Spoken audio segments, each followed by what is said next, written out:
Welcome to Dr. Cindy Speaks, regular musings and reflections on politics, current events. Dr. Cindy Banyai is a mom and small business owner fighting for our water, our health, our community. She's running for the people of Southwest Florida, trying to flip Florida 19 from red to blue. Listen as she speaks truth to power.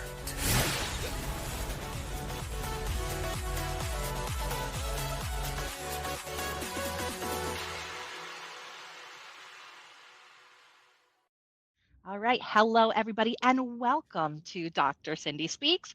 I am your host, Dr. Cindy Banyai, and I am once again back at interviewing candidates. This has been something I've been very committed to over the past couple of years, helping to lift up the voice of progressive candidates and folks who are doing good work around the state of Florida and indeed the United States. I have a couple interviews coming up with candidates in other parts of the country. So Big Mouth Media is branching out to help people have a platform and a place to talk about all of the things in the progressive world, because we know that the right-wing media eats up this airspace like crazy, and we need as many voices over here as possible. So without further ado, I'd like to introduce my guest for today, Elijah Manley. Hey, Elijah, tell us a little bit about yourself. Hey, Cindy. Well, thanks for having me. And I've known Cindy for, how long now? It's like 6 years or 7 years? Yeah. I think when we were baby candidates back in Yes. 2020, right? Yeah. Water, Yes, environmental issues. Yeah, I think we did like a road trip. Yeah, I know, right? We're all a little worse for the wear. Yeah, But at the time, you were like the youngest person in the state of Florida running, I think, at the time. Yes. Yeah. And 2020, what did you run for again in 2020? That was for the state house, the Florida House.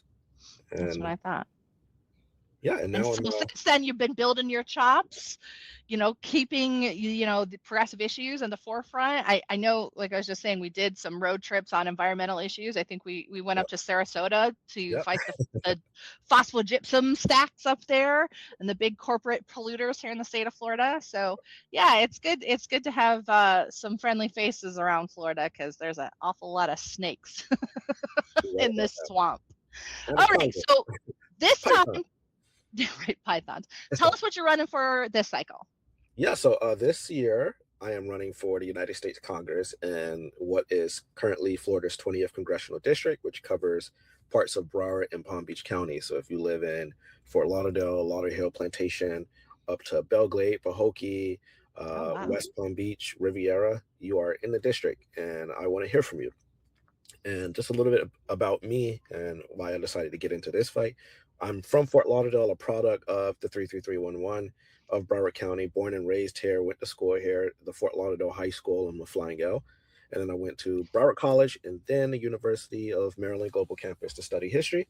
And then I've been an activist in the community fighting both for housing, in our education system to make sure our schools are well funded and our students are getting what they need and our teachers are getting what they need as well. And a bloated bureaucracy known as the Broward public school system. Money can sometimes not be spent. Disappear, right? Disappear or not be spent the right way. And, my story goes back to the 2008 financial crisis. When that happened, I was about 7 years old, or at the time I was 9 in 2008, and my single mom, we lost everything. Oh, wow. And we were thrown out of our home due to an eviction crisis. She was working 2, 3, 4 jobs, and it still wasn't enough to make ends meet at the time.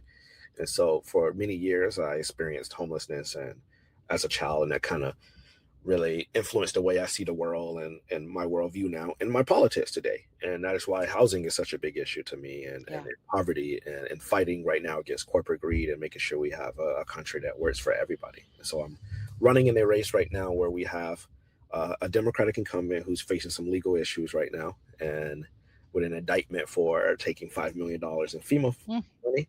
I'll let people kind of look into that themselves, but this is a district that needs help. We need love. We need somebody in Congress that's going to fight for us.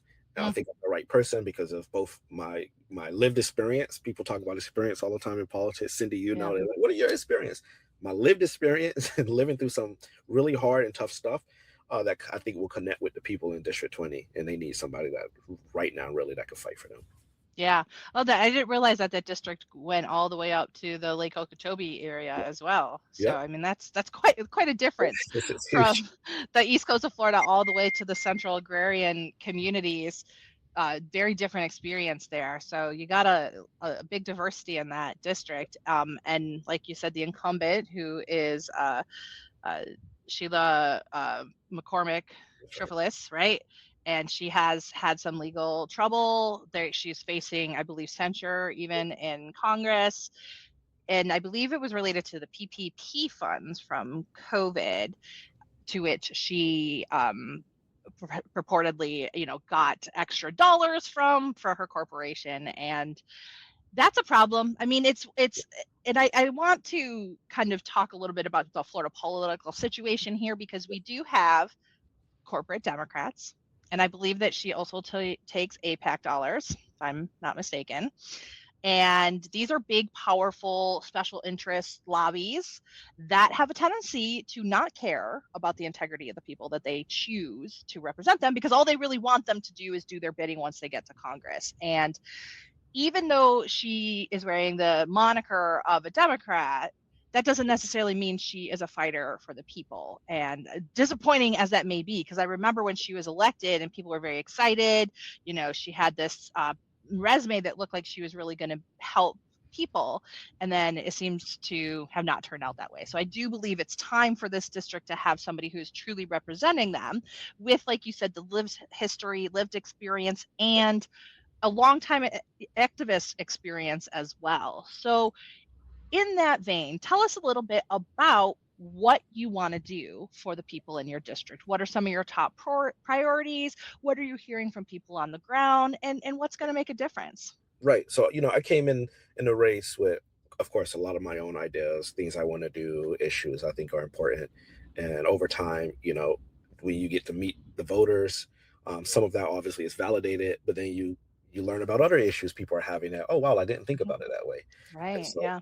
the housing crisis. I mean, I know that how that affects me and how that affected me with the eviction, my family experience. But then, something else I learned, which also affected me, but I learned from other people that it's such a prevalent issue here with the housing crisis is people get evicted out of their homes because oftentimes they don't know how to respond to the court Mm. documents.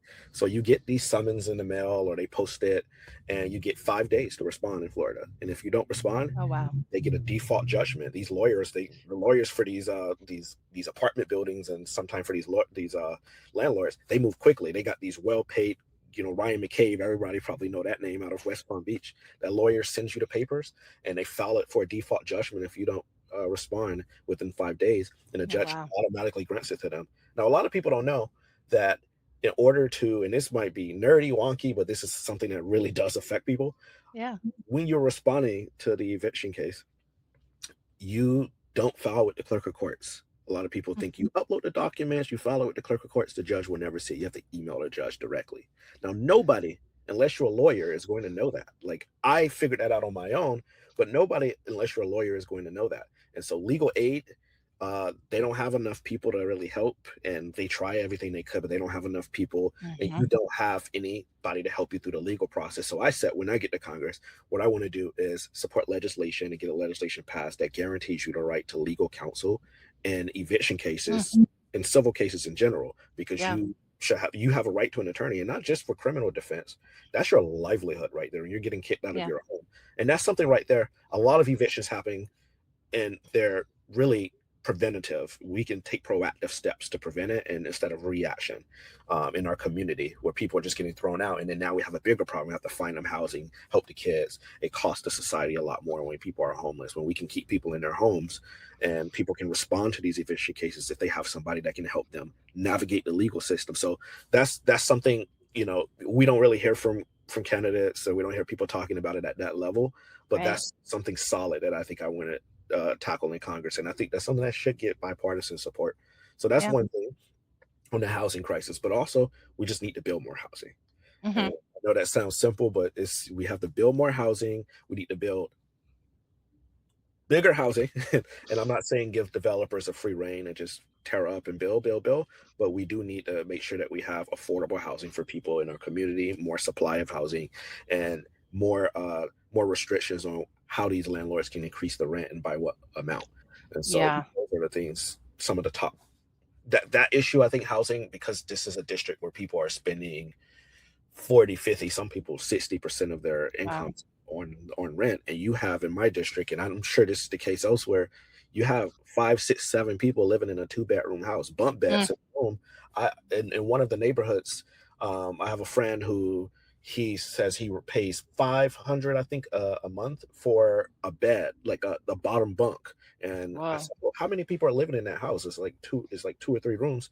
He said, oh, there's like 6 bunks in the room. You get your stuff, and you got a little code on a dresser or whatever, and everybody used the same shower, and you pay your 500, you get your little bottom bed, and people are living Wow. in garages and storage facilities and their Yeah.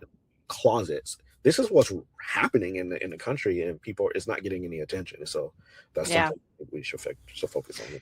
Yeah, that's really interesting. So there is some push and pull on this Yeah, housing issue in different yeah, places in the country. So there has been a lot of talk about the Ezra Klein book Abundance, if you've yeah, heard about that, which I read because a lot of people were talking about it. I didn't love it, not gonna lie, because first of all, they co-opted a word that I think is really important, and that is the difference between having a deficit mentality and an abundance mentality.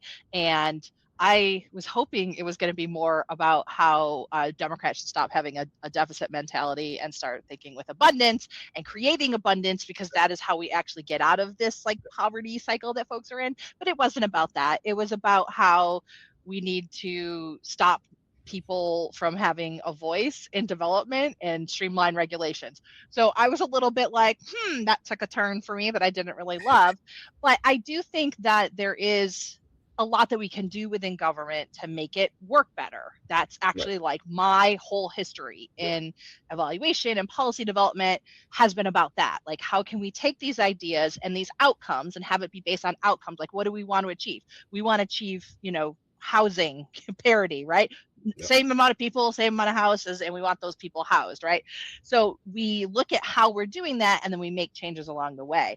And there is a very big risk that people, especially here in the state of Florida, of just giving developers a big green light. And there are bills going through the Florida legislature right now that take away all the local rights to stop large scale developments.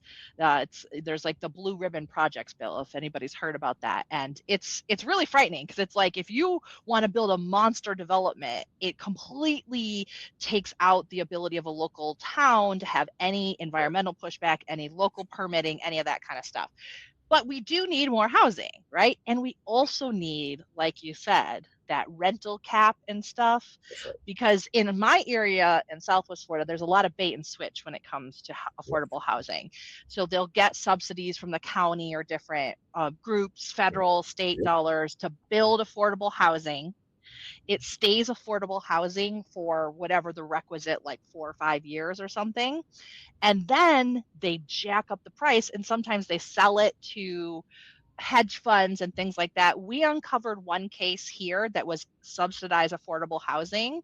And after that time period that had expired, it was like a federal HUD time period, it was sold at like a 1,400% profit. wow. And so we're like, gee, I wonder who greenlighted this one, right? Because it had been so low price, and then it got jacked up. And then now it's no longer affordable. It's actually by the university, where you would think it would be affordable housing for students and employees. And now it's luxury housing. Yeah. So we get a lot of that stuff, and it really does affect regular it's, people, it's, just like you were talking about, working it's a people, twist. right? And we do need to have more policies on that. So we would love to have some help from the federal level to help make sure that we have that kind of policy. So let's talk a little bit about the race, because there is some additional controversy. We're going to have a primary, right? You said there's a lot of folks in this primary. It is a Dem seat. So it should, hopefully, and we do have redistricting. So Lord only knows what's going to happen. It's a Dem seat right now. So a lot of stuff is going to be hashed out in the primary. And we just had some pretty notable folks jump in at the last minute. But you, Elijah, you've been in this race for a long time. right? And I know that you've been fighting. You even had a lawsuit from the incumbent at one point, right? Because she wanted to shut you up. So tell us a little bit about what it means to be that candidate that decided and was committed to this race early, and how that you think that helps you in comparison to the other primary candidates. Right. So yeah, I mean, I know that, and of course anybody has the right to run. I never tell anyone not to run, but really people's reasons for running, the public need to know them. And right now we have people running who don't live in the district, who don't Mm, live in the county, who live 2, 3 congressional districts away, and they're mm, deciding to run here. And they don't know this community. I've been in this race for over a year now, mhm, doing the work, talking to the voters, building the coalitions that are needed, not just to win the race, but to actually deliver for people when I'm elected. I said to myself, I don't want to win and just, oh, what do I start doing now? I want to start delivering on day one. Who's the partnerships I need to have in the private sector, in the public sector? Who are the people I need to know so that I can start delivering people healthcare and the housing that they need on day one? And that's work that you can't. There's no shortcut. I tell people all mhm, the time, there's no shortcut in a race. You have to put in the work. And I know there's been polls coming out, different things showing me leading in this race, and that's because we have very intentionally started early. I think the early bird gets the worm, and I really think that having that contrast early with people really does pay off. It goes a long way. Um, you can't jump in a race when things are easy. I was in it when it was hard, when I was getting sued, when mud was being slinged my way, when people wrote this race off and wrote me off. And now a lot of those people are coming running back now because they see the writing on the wall and they see what's happening. But what the people in District 20 need is they need someone that's willing to listen to them, that's willing to fight for what they need.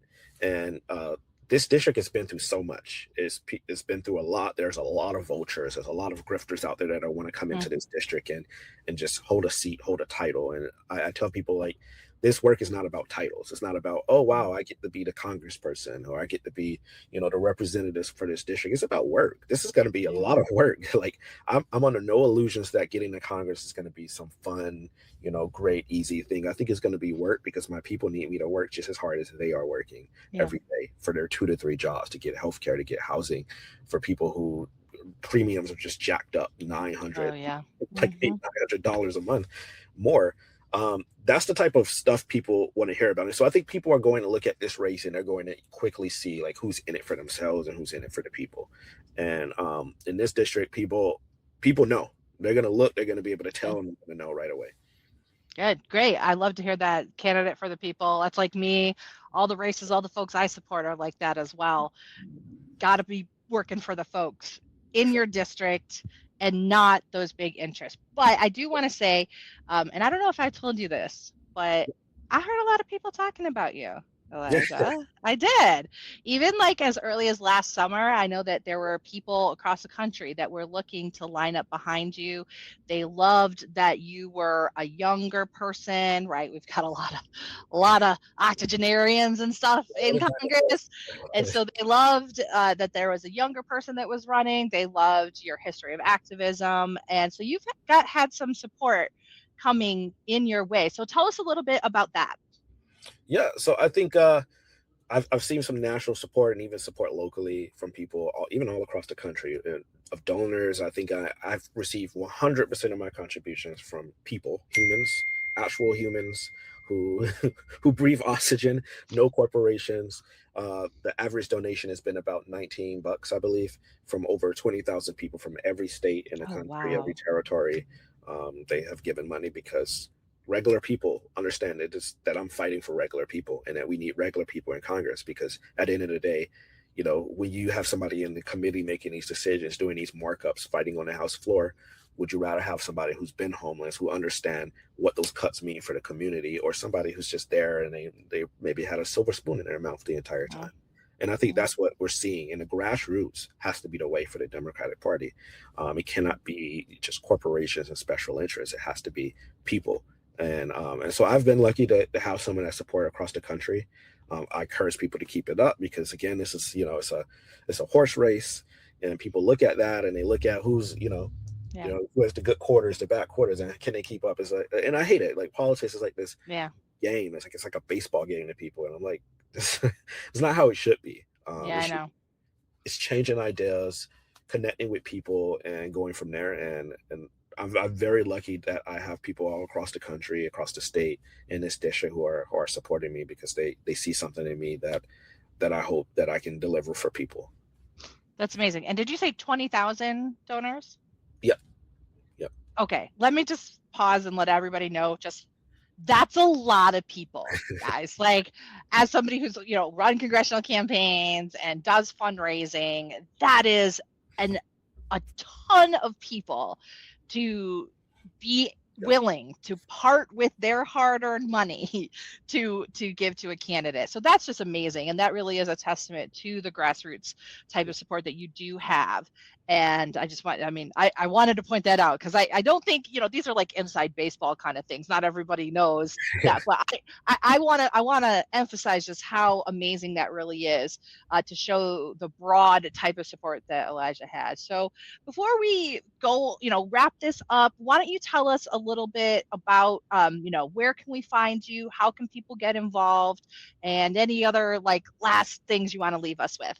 Yeah. So I would say my website, I did it and designed it myself. ElijahManley.com. Check it out. It has everything on there. I have a lot of stuff on my issues page so people know exactly where I stand on issues. And always feel free to DM me on social media. I run my own social media. It's kind of difficult, but I love it. So feel free to give me a DM, comment, ask me any questions. And then if you want to donate, you can donate on my AppBlue, which is also on my website. For folks, you can send a check as well. We take it all. And if you want to donate through crypto, you could too. We're going to have that up on the website too. However you want to give us the money, we'll take it. We'll take it because, of course, there's special interests and big money interests that will, flow into this race, of course, when they see somebody like me who's fighting for the people. And so I encourage you to get involved that way. And you can sign up to volunteer, whether it's making calls from the comfort of your home. If it's like just 100 calls you want to make, maybe you have an hour during the week and you want to call voters, we'll take it.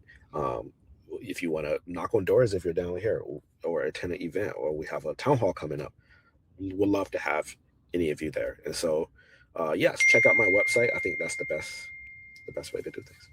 Yeah, great. So go ahead and check out, that's ElijahManley.com. That's right. All right. Yeah. And please do, if you have the ability to donate, please donate to candidates like Elijah. Please don't donate to the big organizations that get lots of money, DCCC and all this other kind of stuff. Donate directly to grassroots candidates. And, you can do a $5 a month, $10 a month recurring. That is huge for grassroots. We have people give $1 a month recurring. I'm like, hey, listen, we'll take it. It adds up. That's right. It adds up. It adds up. So please do consider that, because it makes a big difference. Stepping up, especially in this time where democracy is under attack. We have fascism in the state of Florida, growing fascism across the country, crazy jingoistic, militaristic stuff going on in every corner of the world. Roll back from global institutions. This is the time that we need to double down on the basics of democracy, which is voting and supporting candidates running for office who are going to get in there and do the right thing, just like Elijah Manley. So thank you so much for joining us here today. So appreciate it. We'll make sure that all those links are in the show notes as well, or in the summary. So we do hope that you will check him out. And I just want to take this opportunity to thank everybody here for listening, tuning in, wherever you're coming to us from. This has been Dr. Cindy Speaks. I'm Dr.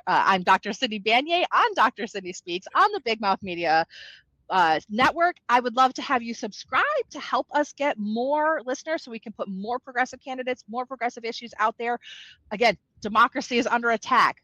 Independent media is part of that, so we definitely need your support. You can go to the plans and pricing page on our website, bigmouthmediafl.com, to get that subscription. We email you all of our shows, articles. You get that directly in your inbox, and you get to help save democracy in a small way by supporting independent media. So check that out at bigmouthmediafl.com. And if you're listening to this podcast, wherever you listen to your podcast, we would love to have you subscribe to our shows and all the great shows at Big Mouth Media. Like our shows and our episodes, and leave us a review because it helps us reach more people. Thanks once again for listening to us, and thanks to our guest, Elijah Manley, and we will see you next time. Bye-bye. Thanks for listening to this episode of Dr. Cindy Speaks. If you'd like to learn more about her, go to cindybanier.com or connect with her directly at vote@cindybanier.com. We love connecting with people.